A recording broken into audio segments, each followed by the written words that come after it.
So we've struggled with the understanding of what we would call the pathophysiology of depression or other psychiatric disorders.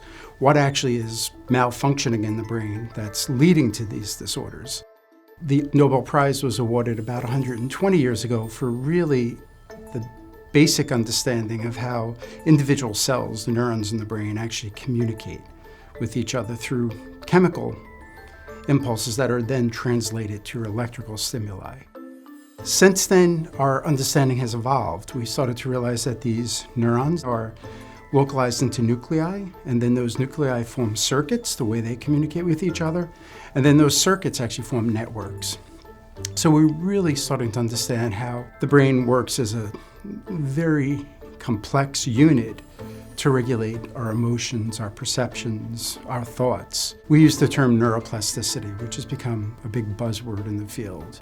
The ability for the cells in the brain to form new connections, to strengthen or weaken those connections. And we think there's some combination of those events that's leading to many of our psychiatric illnesses. The most common medications aren't always effective for depression, even in combination with effective psychotherapy like cognitive behavioral therapy. And the greater number of medications that people try, unfortunately, the lower the likelihood that they'll have success. This has been a call for our field to figure out alternative ways to treat depression, to think outside the box to other neurotransmitters and other networks within the brain that may be involved in the pathophysiology of depression.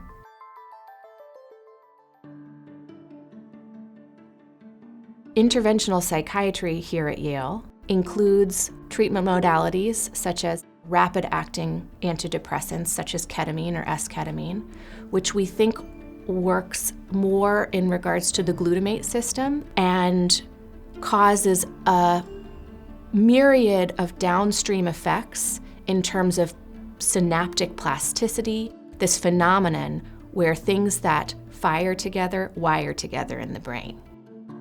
It's really the idea that you're able to use both the neurochemistry, drugs such as ketamine that can do that, but also using treatments like electroconvulsive therapy or transcranial magnetic stimulation that have more of a direct effect on the electrical system in the brain.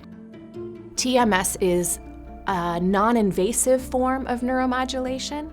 We're able to painlessly and safely target certain areas of the brain and induce what we call eddy currents, which are these small electrical currents that influence the activity of individual neurons. And when there are enough neurons collectively acting, it can cause downstream effects in terms of chemical release. So even though we're using the electrical manipulation, it's causing downstream chemical changes as well. So it's this idea of inducing some level of plasticity and then really trying to work through therapeutic techniques, through behavioral activation.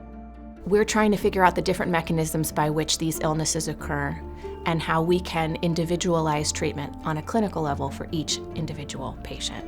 And that's where the basic neuroscience really allows us to grow and target treatments to be much more effective and in this case, hopefully much safer. The nice thing at the Yale Depression Research Program is it's a pretty broad range. We really try to do translational neuroscience work. We work very closely with colleagues in some of our own studies trying to understand what is underlying the pathophysiology of depression. But moving up, we also have real interest in studying the actual clinical utility if we truly want to optimize our treatments. It's not simply targeting a receptor or even targeting a circuit or a network. We really have to understand how that is interacting with what we call these contextual factors, all the other events that's going on in the environment in our lives.